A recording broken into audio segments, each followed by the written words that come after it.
Should the Green Party's new pro-Palestine councillors be expelled? It's time for our head-to-head.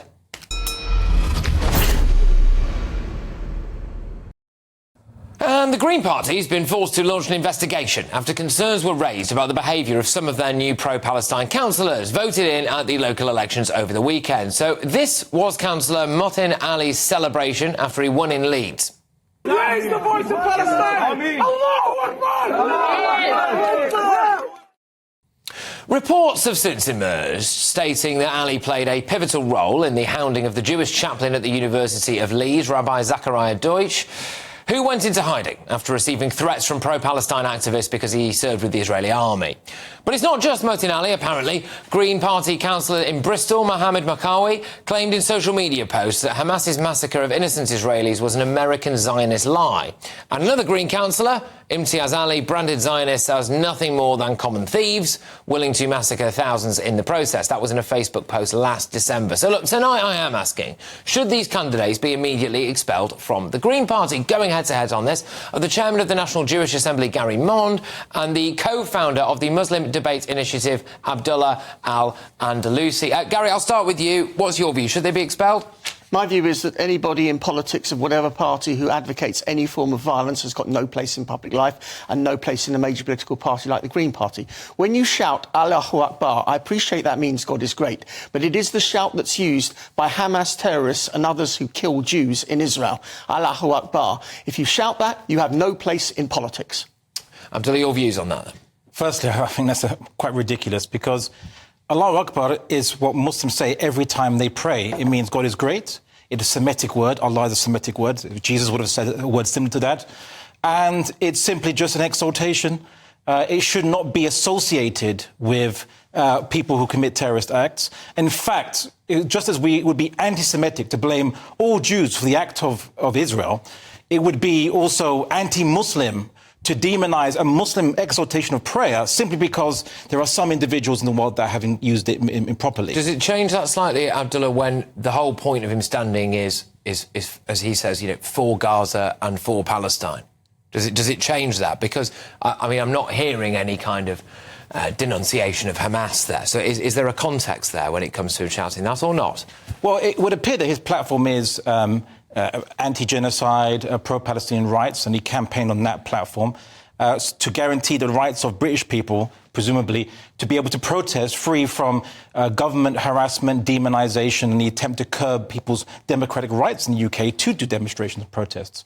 But as for the issue of him simply presenting his religious beliefs alongside his political campaigning, I mean, no one would complain that Katie Forbes, who is vocally Christian, represents her Christian beliefs, Minister for the Scottish Parliament, that no one would say, at least on the right-wing spectrum, would say that she should be limited and restricted or should be condemned for mentioning her Christian beliefs. I get what you mean, but unfortunately people did condemn it, and the whole gay marriage stuff was one of the reasons why initially she was unsuccessful. Well, Gary, your views on this? I mean, the shout of Allahu Akbar, right, that's one thing. What do you reckon about the kind of relentless, the pro-Palestine stuff, the idea that they're saying, you know, we're coming for you, the Labour Party, and all of those things? I think it's a real tragedy that local politics has been interfered in by religious fanaticism. That is the tragedy for our country, and that's the big picture.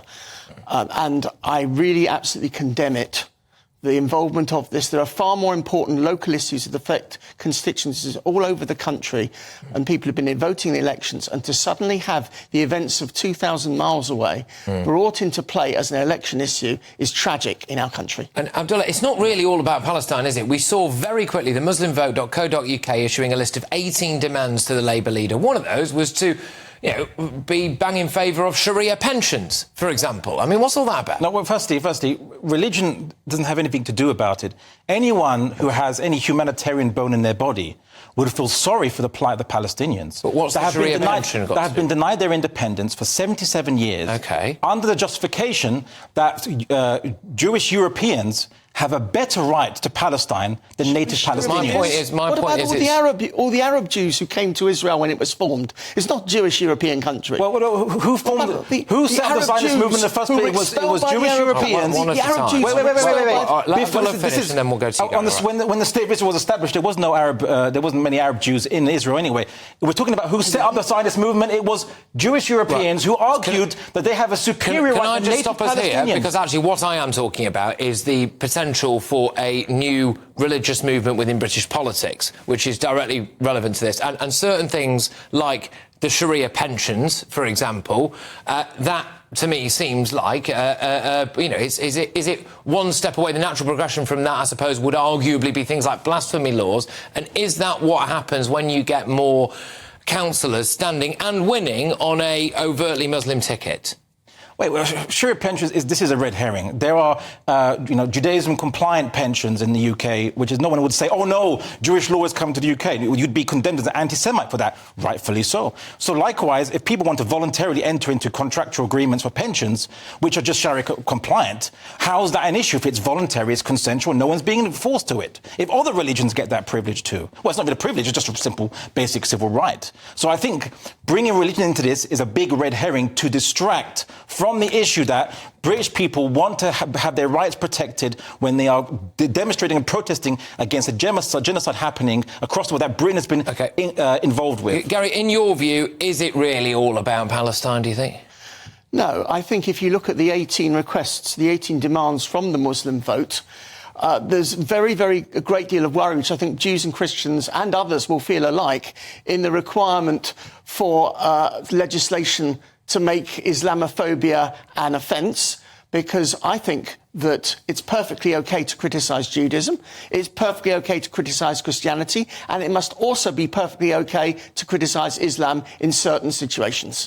So do you think then homophobia should be legalised as well, then? I don't believe homophobia should be legalised. So then why Islamophobia is an issue for you that you think, well, that should be legalised, but not homophobia? It's not about the criticism of Islam, it's the criticism of Muslims for being Muslim. That is the issue. The term, that's what simply it means.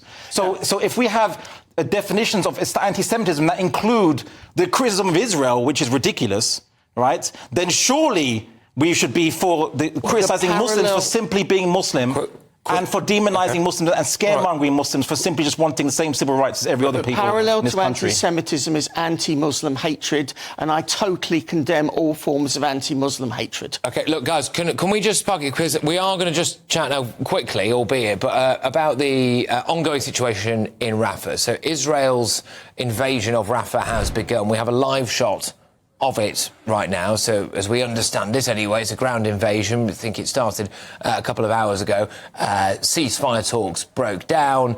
I think this is quite possibly going to have big consequences here in Britain. Again, we've spoken a lot about the councillors there. We've spoken a lot about some of the protests taking place. Abdullah, how do you feel when you see what's going on over here?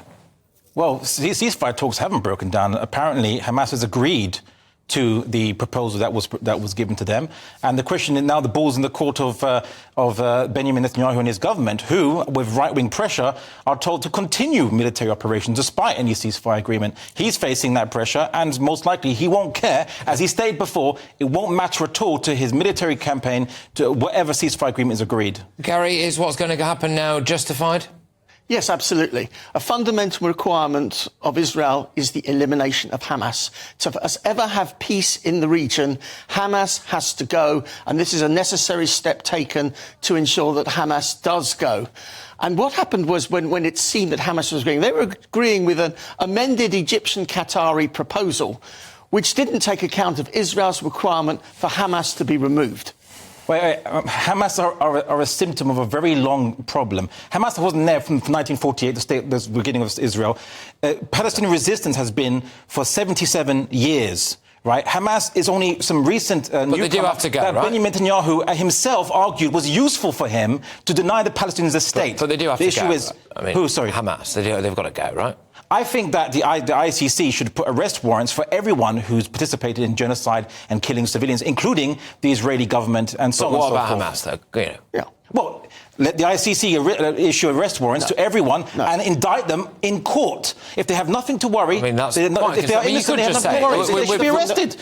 Anyone who's ordered the killing of civilians should be arrested. That includes the Israeli government also, who've killed far more civilians, including women and children, than Hamas ever have. This is a war that was started by Hamas. It must be finished. No, it was a war started by Israel 50, 60 years ago. Ridiculous. And they have blockaded Gaza. 5 Arab armies attacked Israel in 1948. They were bombing Gaza in May last year. Forget 5 months before the 7th of October. Killing Jews. They've been bombing Gaza consistently. OK, well, look, we obviously could carry this on all night. Thank you very, very much. And hopefully we'll pick this up again.